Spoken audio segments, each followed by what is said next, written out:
किसी भी हदीस में या कुरान में ये नहीं लिखा गया है, कोई आयत नहीं कहती है कि गैर मुस्लिम का मक्का मदीना में जाना वर्जित है, मना है। कोई हदीस कोई कुरान में नहीं लिखा है। अल्लाह के सिवा ईश्वर के अलावा कोई इबादत के लायक नहीं, और यही वजह है। और अल्लाह के रसूल ने अपने जमाने के अंदर बिल्कुल जा सकते हैं और जाते हैं। यानी आज जो वहां से लिखा हुआ है कि गैर मुस्लिमों का प्रवेश मना है, उसमें तो इजाजत नहीं देती है। जो परिवर्तन आया है, जो उन्होंने पहले लिख रखा था यहाँ बिल्कुल उनका दाखिला ममनू है, अब उन्होंने लिखा है उस चीज को थोड़ी नरमी आई है। किसी गैर मुस्लिम के धार्मिक स्तर पर हमें क्या जरूरत है जाने की कि जिस पर हमारी आस्था नहीं है। विचार मैंने आपसे मुझे आपसे मतलब नहीं, आप क्या बोल रहे हैं? यानी इस्लाम नहीं रोका है। क्या एक गैर मुसलमान यानी कि हिंदू धर्म का, सिख धर्म का या कोई भी ईसाई धर्म का शख्स जो है वो मक्का मदीना जा सकता है? क्या मुसलमानों को इजाज़त है मंदिरों में जाने की? और अगर मंदिरों में जाने की इजाज़त है, मुसलमानों को कोई रोक टोक नहीं है, तो फिर मक्का मदीना जाने के लिए क्यों गैर मुस्लिमों को रोका जाता है? इसमें इस्लाम क्या कहता है? जिस तरह से केदारनाथ, अमरनाथ अगर कोई मुसलमान जाना चाहे तो जा सकता है, कहीं कोई रूल नहीं है। ऐसे में क्या कोई रूल रेगुलेशन है कि अगर किसी को मक्का मदीना जाना है तो उसका मुसलमान होना ज़रूरी है? और अगर है तो क्यों? समझाएं हमें विस्तार से। देखिए, किसी भी धर्म की पूजा स्थल पर वही व्यक्ति जाए जो उस पूजा से अपने को जोड़ता हो। अगर कोई व्यक्ति, ये कोई शहर सपाटे की जगहें तो है नहीं कि हम केदारनाथ जा रहे हैं घूमने के लिए और हमारी आस्था उन मूर्तियों पर नहीं है जिन मूर्तियों की वहाँ पे स्थापित करके पूजा अर्चना की जा रही है, तो हमें वहाँ जाना नहीं चाहिए खुद भी, नंबर एक। नंबर दो ये कि जो आज आप ये कह रही हैं कि केदारनाथ और यहाँ वहाँ जाने के लिए मुसलमानों की कोई मनाही नहीं है। हर धर्म अपने नियम कायदे बना सकता है, हम उसका सम्मान करते हैं और वो सर्वप्रथम है जो नियम कायदे बनाए हुए उनका सम्मान करना, हम उसमें कोई भी देखिए मैं वही बता रहा हूँ। प्रॉफिट मोहम्मद सल्लल्लाहु अलैहि वसल्लम ने अगर कोई नियम बना दिया है, सुनिए मेरी बात, प्रॉफिट मोहम्मद सल्लल्लाहु अलैहि वसल्लम ने अगर कोई नियम बना दिया है या कुरान में कोई कानून आ गया है तो उसके विपरीत पूरी दुनिया के मुसलमान मिलकर उसको परिवर्तित नहीं कर सकते हैं। क्योंकि मक्के और मदीने के अंदर इंट्रेंस पर पाबंदी मोहम्मद रसूलुल्लाह सल्लल्लाहु अलैहि वसल्लम ने लगाई है। अब दुनिया का कोई मुसलमान उसको खोल नहीं सकता है। अगर वो मोहम्मद सल्लल्लाहु अलैहि वसल्लम पर अपना ईमान रखता है तो मोहम्मद सल्लल्लाहु अलैहि वसल्लम के बनाए सिद्धांतों पर उसको अपना जीवन व्यतीत करना होगा। ये इस्लाम का बिल्कुल पक्का नियम है, इसमें कोई परिवर्तन नहीं हो सकता, ना कोई कंप्रोमाइज किया जा सकता। जी कासमी साहब, कोई वजह है कि भाई क्यों नहीं जा सकते? मतलब कोई कायदा कानून कुछ है ऐसा लिखा हुआ जो आप समझाना चाहें, या फिर अभी आपने पिछले दिनों आपने पढ़ा होगा, हमने भी पढ़ा और काफिर शब्द पहले इस्तेमाल होता था कि काफिरों को आने की इजाजत नहीं है, उसको चेंज किया गया। जितनी मेरी रिसर्च कहा जाता है अब तक की इतालियात में कहा जाता था कि काफिरों का दाखिल पर प्रतिबंधित है, लेकिन अब काफिर शब्द की जगह नॉन मुस्लिम यानी गैर मुस्लिमों का प्रवेश वर्जित है ये लिखा हुआ है, तो उसमें चेंज हुआ है। उसमें पिछले दिनों जो वहाँ चेंज आया है, पहले तो ये सारी चीज़ें लिखी हुई थी, ये तो कंट्री के ऊपर है कि जो वहाँ के इंतजाम में वो लोग रहते हैं कि वो करे क्या करे, कहाँ आने दे कहाँ ना आने दे।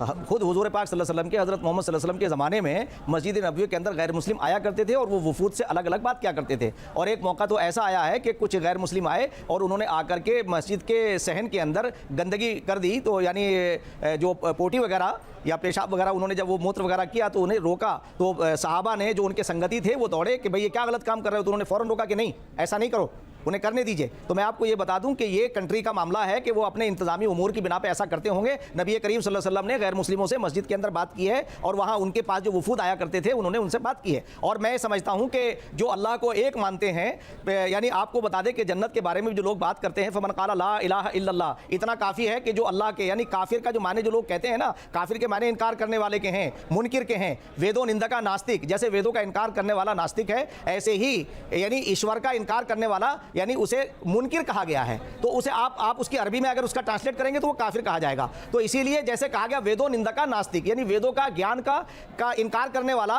नास्तिक है। तो इसलिए मैं आज ये बात कह सकता हूँ ये इंतजामी उमूर से मुताल्लिक है, और जो अल्लाह को एक मानते हैं, ईश्वर में विश्वास रखते हैं, उनके जाने पर प्रतिबंध नहीं होना चाहिए, वो जाने चाहिए। और यही वजह है, और अल्लाह के रसूल ने अपने जमाने के अंदर हमेशा जो है बिल्कुल जा सकते हैं और जाते हैं। यानी आज जो वहां से थोड़ा सा परिवर्तन आया है, इजाजत नहीं देती है, जो परिवर्तन आया है, जो उन्होंने पहले लिख रखा था यहाँ बिल्कुल उनका दाखिला ममनू है, अब उन्होंने लिखा है उस चीज को थोड़ी नरमी आई है। ये तो वहाँ के जो वहाँ के हुक्मरान है उनके ऊपर है कि उन्हें ये सब चीजें करनी चाहिए।